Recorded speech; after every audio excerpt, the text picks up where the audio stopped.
بسم اللہ الرحمن الرحیم۔ السلام علیکم ورحمۃ اللہ وبرکاتہ۔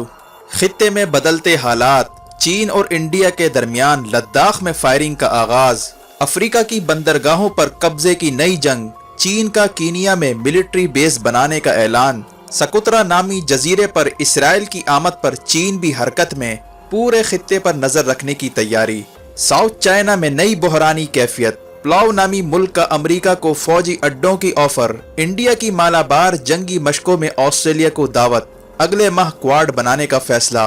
چینی سرکاری اخبار گلوبل ٹائمز کی نئی دھمکی، آسٹریلیا کو چین کے ساتھ پنگا لینا بہت مہنگا پڑ سکتا ہے، بحیرہ روم میں کشیدگی پھر عروج پر، یونان کا فرانس سے رافیل طیارے خریدنے کا فیصلہ، ترکی کا شمالی سائپرس میں جنگی مشقوں کا اعلان، ترکی میں خفیہ بغاوت کا خطرہ، اردوغان کا بھی بھرپور ایکشن، 43 کے قریب گورنرز کو فارغ کرنے کا اعلان،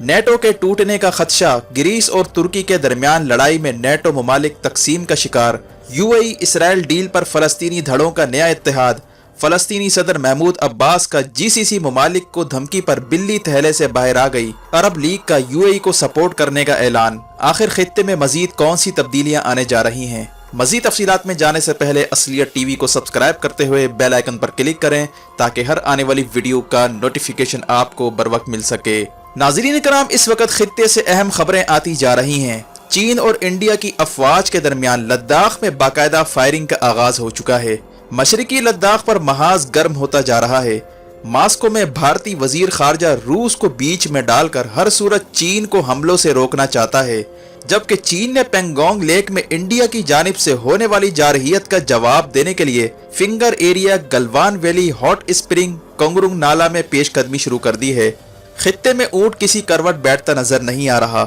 انڈیا اپنے کیے کا حساب بھگتنے جا رہا ہے۔ چینی افواج کی جانب سے HQ-9 نامی میزائل، جسے شارٹ رینج اور میڈیم رینج میزائل کہا جاتا ہے، اس کی تعیناتی کے بعد لداخ سے لے کر اروناچل پردیش تک خطرات کے بادل منڈلاتے جا رہے ہیں۔ ماہرین کے مطابق تبت کو بچانے کے لیے چین کو ہر صورت اروناچل پردیش میں کارروائی کرنا پڑ رہی ہے۔ کیا پاکستان آزاد کشمیر بچانے کے لیے مقبوضہ کشمیر پر کارروائی کرے گا؟ حالات تو یہ بتاتے ہیں کہ پاکستان کو بھی چین والا فارمولہ استعمال کرنا پڑ سکتا ہے اور گلگت بلتستان اور آزاد کشمیر اور سی پیک کی خاطر مقبوضہ کشمیر پلان جلد منظر عام پر لایا جا سکتا ہے،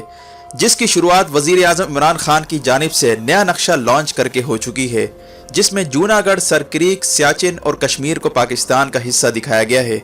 جبکہ ایشیا ٹائمز کا کہنا ہے کہ ساؤتھ چائنا سی میں امریکہ کو شکست دینے کے لیے چین تائیوان پر حملوں کی تیاری کر رہا ہے، کیونکہ چین کا خیال ہے کہ تائیوان پر قبضہ کر کے چین کو مستقل بنیادوں پر محفوظ کیا جا سکتا ہے، جس کے بعد خبر آ رہی ہے کہ امریکی ایئر فورس B-52 طیاروں کے ذریعے سمندر کی گہرائیوں میں بارودی سرنگیں بچھانے پر غور کر رہی ہے تاکہ تائیوان کو ڈیفینڈ کیا جائے۔ چین جلد ہی تیسرا بحری بیڑا بھی لانچ کرنے جا رہا ہے، جہاں پر چین سریع الحرکت فورس تعینات کرے گا، جبکہ marine corps modern fighting vehicles بھی تعینات کیا جائے گا۔ واضح ہے کہ گزشتہ دن چین نے جدید ترین اویکس طیارے ساؤتھ چائنا سی میں تعینات کیے تھے، جس کے ذریعے امریکہ کے F-22 اور F-35 طیاروں کو بآسانی ڈیٹیکٹ کیا جا سکتا ہے۔ ایسی صورت میں انڈیا کو خطرہ ہے کہ ان اویکس طیاروں کے ذریعے بھارت کی نیوی کی ایکٹیویٹی محدود ہو سکتی ہے۔ اگلے مہینے مالابار میں جنگی مشقوں کے لیے انڈیا نے آسٹریلیا کو انوائٹ کر رکھا ہے۔ اس سے پہلے ہی چین سمندر میں طاقت کا توازن اپنے حق میں کرنا چاہتا ہے، جبکہ اب ساؤتھ چائنا کی جنگ افریقہ تک پھیلنے جا رہی ہے۔ تائیوان نے حال ہی میں امریکہ کی آشیرواد سے ہارن آف افریقہ میں قدم رکھنا شروع کر دیا ہے اور صومالیہ کی باغی ریاست صومالیہ لینڈ کے ساتھ معاہدہ کیا ہے، جس پر چین صومالیہ کے ساتھ مل کر تائیوان کو صومالیہ لینڈ سے بھگانے کی تیاری کر رہا ہے، اور اس مقصد کے لیے چین نے صومالیہ کے پڑوسی ملک کینیا میں ملٹری بیس بنانے کا فیصلہ کیا ہے۔ اگر چین کینیا میں آ کر بیٹھ جاتا ہے تو چین بحیرہ ہند، گلف آف ایدن اور سکوترا نامی جزیرے پر نظر رکھ سکتا ہے۔ ماہرین کے مطابق چین بیلٹ اینڈ روڈ پروجیکٹ کو بچانے کے لیے افریقہ کی بندرگاہوں پر بڑے معاہدے کرنے جا رہا ہے، جس کے تحت کینیا سمیت دیگر افریقی ممالک میں ملٹری بیسز بنانا ہے،